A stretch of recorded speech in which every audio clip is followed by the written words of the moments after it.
ಸ್ನೇಹಿತರೆ, ಸ್ವಾಗತ ಸುಸ್ವಾಗತ. ಈ ಮುತ್ತಣ್ಣನ ಸ್ವಾಗತ. ವಿಷಯ ಇಷ್ಟೇ ಕಣ್ರಿ, ಯಾರನ್ನು ನಂಬಬಾರ್ದು, ಯಾರನ್ನೂ ಅಭಿಮಾನಿಗಳಾಗಬಾರ್ದು, ಯಾರನ್ನು ನಮ್ಮ ಆದರ್ಶವಾಗಿ ತಗೋಬಾರ್ದು. ಒಬ್ಬನೇ ಭಗವಂತ ನಮಗೆ ಮೆಚ್ಚಿದ ಗುರುಗಳು, ನನಗೆ ಮೆಚ್ಚಿದ್ದು ನನ್ನ ಜೀವನದ ಸರ್ವಸ್ವವು ಕಂಡಂಥದ್ದು. ಸರ್ವಸ್ವವು ತಂದೆ ತಾಯಿ ಬಂಧು ಬಳಗ ಮತ್ತೊಂದು ಮಗದೊಂದು ಎಲ್ಲರೂ ತಂದೆ ತಾಯಿ ಸಮೇತ ನಮ್ಮ ಗುರುರಾಯರು. ಹಾಗೆ ಭಗವಂತ ಶ್ರೀಹರಿ ಅಷ್ಟೇ ನಂಬಕ್ಕೆ. ಯಾಕೆ ಅಂದರೆ ಅಜಿತ್ ಅವರ ಮಾತುಗಳು, ಅಜಿತ್ ಅವರ ಮಾತುಗಳಲ್ಲಿ ಒಂದು ತಾಕತ್ತಿತ್ತು, ಅಜಿತ್ ಅವರ ಧ್ವನಿಯಲ್ಲಿ ಒಂದು ತಾಕತ್ತಿತ್ತು. ಅವರು ನೋಡಿದ್ರು ಹುಚ್ಚೆದ್ದು ಕುಣಿತಿದ್ರು ಹುಡುಗರು. ಎಷ್ಟೋ ಜನ ಫ್ಯಾನ್ಸ್ ನ್ಯೂಸೇ ನೋಡ್ತಾ ಇದ್ದರು, ಅಜಿತ್ ಅವರ ಒಂದು ಮಾತು ಕೇಳೋಕ್ಕೋಸ್ಕರ ನ್ಯೂಸ್ ನೋಡ್ತಿದ್ದು. ಅದರಲ್ಲಿ ಏನು ಬರ್ತಾಯಿದೆ ಏನು ಬರ್ತಾಯಿಲ್ಲ ಅಂತಲ್ಲ, ಅಜಿತ್ ಅವರ ಒಂದು ವಾಯ್ಸ್ ಕೇಳೋಕ್ಕೆ, ಅವರ ಒಂದು ಗಡ್ಸ್ ಮಾತು ಕೇಳೋಕ್ಕೆ ನಾವು ನೋಡ್ತಾಯಿದ್ದು. ಸಹಿತ ಮಾಡಿರೋದು ಏನು ಕೆಲಸ. ಅದಕ್ಕೆ ಯಾವ ಮನುಷ್ಯನೂ ನೀವು ತಗೋಬೇಡಿ ಆದರ್ಶವಾಗಿ. ಭಗವಂತನ ತಗೊಳ್ಳಿ, ಶ್ರೀ ಗುರುರಾಯರನ್ನು ತಗೊಳ್ಳಿ, ಯಾವ ಮನುಷ್ಯನೂ ತಗೋಬಾರ್ದು.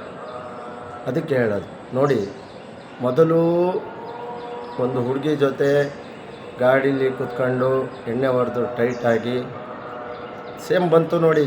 ಏನು ಮನ್ಸರ್ರಿ ಇವರೆಲ್ಲ, ಮನ್ಸರೇನ್ರಿ ಇವರೆಲ್ಲ ಸಮಾಜದಲ್ಲಿ ದೊಡ್ಡ ದೊಡ್ಡ ಹುದ್ದೆಯಲ್ಲಿ ಕೂತ್ಕೊಂಡು ಮುಖವಾಡದ ಬದುಕು ಅಂದರೆ ಬಣ್ಣ ಹಚ್ಕೊಂಡು ನಾಟಕ ಆಡ್ತಾರಲ್ಲ, ಇವರು ನಿಜವಾದ ನಾಟಕಗಾರರು. ಇವ್ರನ್ನೆಲ್ಲ ನಿಲ್ಲಿಸ್ಬಿಟ್ರೆ ನೈನು ಎಷ್ಟು ಎಪಿಸೋಡ್ ಬೇಕಾದ್ರೂ ಓಡುತ್ತೆ. ಏನು ಮನುಷ್ಯನ್ರಿ ಇವರೆಲ್ಲವ. ಹೊಡ್ದಿದ್ದಾಗ ಬಿಗಿಯೋದು ಮಾತ್ರ ಕಾನೂನು ಬಗ್ಗೆ. ವಿಷಯ ಇಷ್ಟೇ, ಮೊದಲು ಆ ಹುಡುಗಿ ಜೊತೆ ಎಣ್ಣೆ ಕುಡಿದು ರೋಡಲ್ಲಿ ಕೂತ್ಕೊಂಡು ಕಾರ್ ನಿಲ್ಲಿಸ್ಕೊಂಡು ಟೈಟಾಗಿರೋ ಸುದ್ದಿ ಬಂತು. ನಾವೇನು ನಂಬಿರಲ್ಲ ವಿಡಿಯೋ, ಆದರೆ ಅದು ಒರಿಜಿನಲಿ ವಿಡಿಯೋ ಅಂತ. ವಿಡಿಯೋ ಶೂಟ್ ಮಾಡಿರೋರೇ ಹೇಳಿದ್ದಾರೆ ನಾನೇ ಮಾಡಿರೋದು ಅಂತ. ಅದು ಸರಿನಾ? ಇದು ಭಾಗ ಅದಲ್ಲ. ಮೊನ್ನೆ ಒಂದು ಮನೆ ಕಟ್ಟಿದ್ದಾರೆ, ಎಲ್ಲ ರಾಜಕೀಯ ಪಕ್ಷದವ್ರು ಬಂದರು, ಎಲ್ಲ ಥರದವರು ಬಂದರು. ನ್ಯೂಸ್ನವರು ಅಂದರೂ ಬರ್ತಾರೆ, ಏನಾದ್ರು ನಮ್ಮ ತಪ್ಪಾದರೆ ಅವ್ರಿಗೇನಾದ್ರು ಒಂಚೂರು ಕೊಟ್ಟು ಖುಷಿ ಪಡಿಸ್ಕೊಂಡು ಆರಾಮಾಗಿ ನಮ್ಮ ಆಗ್ರಹಣಗಳು ಬಂದಾಗ ಅವರು ತಣ್ಣಗಾಗ್ಬಿಡ್ತಾರೆ, ಅವ್ರಿಗೇನಾದ್ರು ಒಂಚೂರು ಕೈ ಬಿಸಿ ಮಾಡಿರೋ ಒಳಗೆ ಅಂತ. ವಿಷಯ ಇಷ್ಟೇ ಸ್ನೇಹಿತರೆ. ಮನೆ ಅದೆಷ್ಟು ಕೋಟಿ ನಾವು ಕಣ್ಣಾರೆ ಮನೆ ಏನು ಅವ್ರು ಎಷ್ಟು ಮಾಡಿದ್ದಾರೆ, ದೊಡ್ಡ ಮನೆ ಹೆಚ್ಚು ಕಡಿಮೆ ಇರುತ್ತೆ. ಅಷ್ಟೊಂದು 20 ಕೋಟಿ ಅಂದರೆ ರೀ, ಎಷ್ಟು 15-20 ಕೋಟಿ ಅಂದರೆ ಬದುಕು ಎಷ್ಟು ಜನಗಳ ಬಾಳಾಗುತ್ತೆ. ಒಳ್ಳೆ ದುಡ್ಡು ಕಷ್ಟಪಟ್ಟು ದುಡ್ದವರು ಕಟ್ಟಲಿ, ಬೇಜಾರಿಲ್ಲ. ಇವ್ರು ಕಳ್ಳ ದುಡ್ಡು ಮಾಡಿ ಕಟ್ಟಿರೋ ಓಪನಾಗಿ ಇಲ್ಲೆಲ್ಲ ಟಿ ವಿಲಿ ಹಾಕ್ಕೊಂಡು ರುಬ್ತಾ ಇದ್ದಾರಲ್ಲ. ಸುವರ್ಣ ನ್ಯೂಸಿಂದ ಅವ್ರನ್ನೂ ಆಚೆ ಹಾಕಿದ್ದಾರೆ ಅಂತ ಯೂಟ್ಯೂಬ್ಗಳಲ್ಲೆಲ್ಲ ಬರ್ತಾಯಿದೆ. ನಾನು ಅವರು ಸ್ಕ್ರೀನ್ಶಾಟ್ ಎಲ್ಲ ಹೊಡೆದಿಟ್ಕೊಂಡಿದ್ದೀನಿ, ಸುಮ್ಮನೆ ಮಾತಾಡ್ತಾಯಿಲ್ಲ, ಎಲ್ಲ ನೋಡೇ ಮಾತಾಡಿ. ಇವರ ಮನೆಗಳಿಗೆ ಬಂದಂಥ ದುಬಾರಿ ಬೆಲೆಯ ವಸ್ತುಗಳು ಮತ್ತೊಂದು ಸುಮಾರು ಬಂದಿರ್ತಾವಲ್ಲ, ಒಂದು 10-15-20 ಕೋಟಿ ಮನೆಗಳು ಅಂದ್ರೆ ಬಂದಿರ್ತಾವೆ. ಅವನಲ್ಲಿ ಟ್ಯಾಕ್ಸ್ ತೋರಿಸ್ಬೇಕಲ್ಲ, ಅದಕ್ಕೆ ಕಮ್ಮಿ ಬಿಲ್ಲು ಡೈರೆಕ್ಟಾಗಿ ಅವ್ರ ಹತ್ರ ಮಾಡಿಕೊಡ್ಲಿಲ್ಲ. ಅವರು ಆಗಲ್ಲ ಅಂದಿದ್ದಕ್ಕೆ ಆ ಕಂಪನಿ ಮಾಲೀಕರ ಮೇಲೆ ಇವರು ಸುವರ್ಣ ನ್ಯೂಸಲ್ಲಿ ಕೂತ್ಕೊಂಡು ಹೋರಾಟಗಾರರು ಅದ್ರ ಬಗ್ಗೆ ಏನೋ ನಡೀತಾಯಿತ್ತು. ಹಾಗೆ ಯಾವಾಗಲೂ ಯಾವುದೋ ಒಂದು ಹೋರಾಟ ನಡೀತಾಯಿತ್ತಂತೆ. ಅದನ್ನು ನಾವು ಹೋರಾಟ ನಡೀಲಿ, ತಪ್ಪಾಗಿದ್ರೆ ಕಂಪ್ನಿ ಮಾಲೀಕರ ವಿರುದ್ಧ ನಡೀಲಿ. ಆದರೆ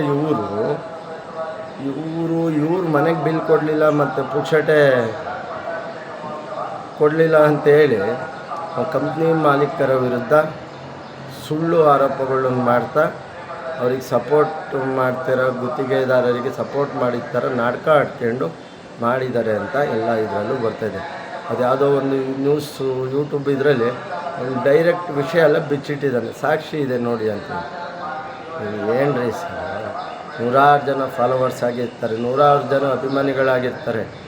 ಇವರೆಲ್ಲ ಇದೇ ಕಲಿಸ್ಕೊಡೋದು. ಮಾಡ್ದಂಗೆ ಜೀವನಕ್ಕೆ ಯಾವುದೂ ಇರೋಲ್ಲ.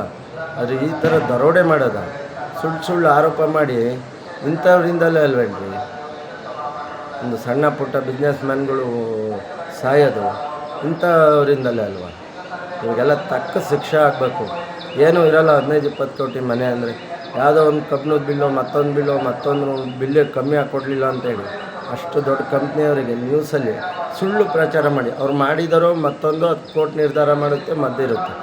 ಅಕಸ್ಮಾತು ಒಬ್ಬ ಮನುಷ್ಯನ ಬಗ್ಗೆ ನಾವು ಸುಳ್ಳು ಹೇಳಿಬಿಟ್ಟು ಆರೋಪ ಮಾಡಿದರೆ ಅದು ದಗನೂ ಹತ್ಕೊಳ್ಳುತ್ತೆ. ಅವಾಗ ಕೊನೆಯದು ಲಾಸ್ಟಿಗೆ ಸತ್ಯ ಗೊತ್ತಾಗುತ್ತೆ ಮಾಡಿಲ್ಲ ಅಂತ, ಅಷ್ಟೊತ್ತಿಗೆ ಇವ್ರು ಜೀವ ಕಳ್ಕೊಂಡಿರ್ತಾರೆ. ಇಂಥವರಿಗೆ ಘೋರ ಶಿಕ್ಷೆ ಆಗಬೇಕು ನಮ್ಮ ಸಮಾಜದಲ್ಲಿ. ಏನಾಗುತ್ತೋ ಯಾವನಿಗೆ ಗೊತ್ತು. ಎಲ್ಲ ಒಳೊಳಗೆ ಬುಕಿಂಗ್ ಮಾಡ್ಕೊಂಡಿರ್ತಾರೆ. ತಿಳಿದಂತೆ ಸ್ನೇಹಿತರೆ 2 ಮಾತು ಹೇಳಿದ್ದೀನಿ. ಮಂತ್ರಾಲಯದ ಈ ಜಾಗದಲ್ಲಿ ನಿಂತು ಹೇಳಿದ್ದೀನಿ. ನಾನು ರಾಯರ ಮುಂದೆನೂ ಹೇಳಿದ್ದೀನಿ. ನನ್ನ ಕೊನೆಯ ಪ್ರಯತ್ನ ನನ್ನ ಜೀವನದಲ್ಲಿ ಇಂಥ ಸತ್ಯ ಘಟನೆಗಳನ್ನೇ ಮಾತಾಡ್ತೀನಿ. ಏನು ಸತ್ರ ಜಲಿ ಮತ್ತೊಂದರಿ ಭಗವಂತ ರಾಯರಿದ್ದಾರೆ ಕಣ್ರಿ, ನೋಡ್ಕೊಳಕ್ಕೆ ಯಾವುದಕ್ಕೂ ಹೆದರಲ್ಲ. ನಮ್ಮ ಮುತ್ತಣ್ಣ ಇಲ್ಲ. ತಿಳಿದಂತೆ 1-2 ಮಾತು ಹೇಳಿ ನಾನು ಮುಗಿಸ್ತಾ ಇದ್ದೀನಿ. ಕಮೆಂಟ್ ಮಾಡಿ, ಲೈಕ್ ಮಾಡಿ, ಸಬ್ಸ್ಕ್ರೈಬ್ ಮಾಡಿ. ನಿಮ್ಮ ಆಶೀರ್ವಾದ ಪ್ರೀತಿ ಸದಾ ಇರಲಿ. ಸಬ್ಸ್ಕ್ರೈಬ್ ಮಾಡಿ ಸ್ನೇಹಿತರೆ, ಸಪೋರ್ಟ್ ಮಾಡಿ. ನಿಮ್ಮಿಂದ ಒಂದು ಸಪೋರ್ಟು ಪ್ರೀತಿ ಬೇಕು. ಜೈ ಶ್ರೀರಾಮ್, ಜೈ ಜಗನ್ನಾಥ್, ಜೈ ಕಿರಳಮ್ಮ, ಜೈ ಕರ್ನಾಟಕ, ವಂದೇ ಮಾತರಂ, ಬೋಲೋ ಭಾರತ್ ಮಾತಾ ಕಿ.